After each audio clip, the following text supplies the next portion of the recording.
Doctor અંકિત sir, શું શરીરમાં સર્જાતી બધી જ ગાંઠ કેન્સરની હોય છે? ડોન્ટ વરી, આપણા શરીરમાં સર્જાતી દરેક ગાંઠ કેન્સરની હોતી નથી. ગાંઠ એટલે કેન્સર જ. આ માન્યતા તદ્દન ખોટી છે. કારણ કે શરીરમાં સર્જાતી બધી જ ગાંઠ કેન્સરની હોતી નથી.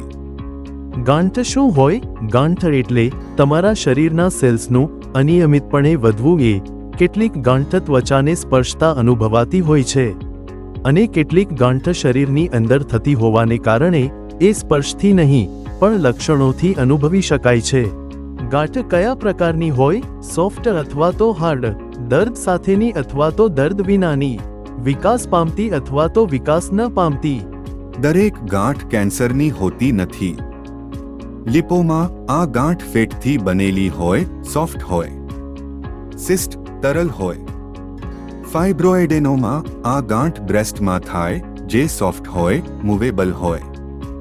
ઇન્ફેક્શનને કારણે સર્જાતી ગાંઠ, જે ઇન્ફેક્શન સારું થતાં સારી થઈ જાય. તમારે ડોક્ટરને ક્યારે બતાવવું જોઈએ? જ્યારે ગાંઠનો આકાર ખૂબ ઝડપથી બદલાય, જ્યારે ગાંઠ સખ્ત હોય અને સ્થિર હોય, ગાંઠને કારણે સ્કિનનો રંગ બદલાઈ રહ્યો હોય, ગાંઠ હોય એ જગ્યા પર અલ્સર થઈ જાય, તાવ આવે, વજન ઉતરી જાય, થાક અનુભવાય. વધુ માહિતી માટે આજે જ સુરત ઓન્કોલોજી સેન્ટરનો સંપર્ક કરો.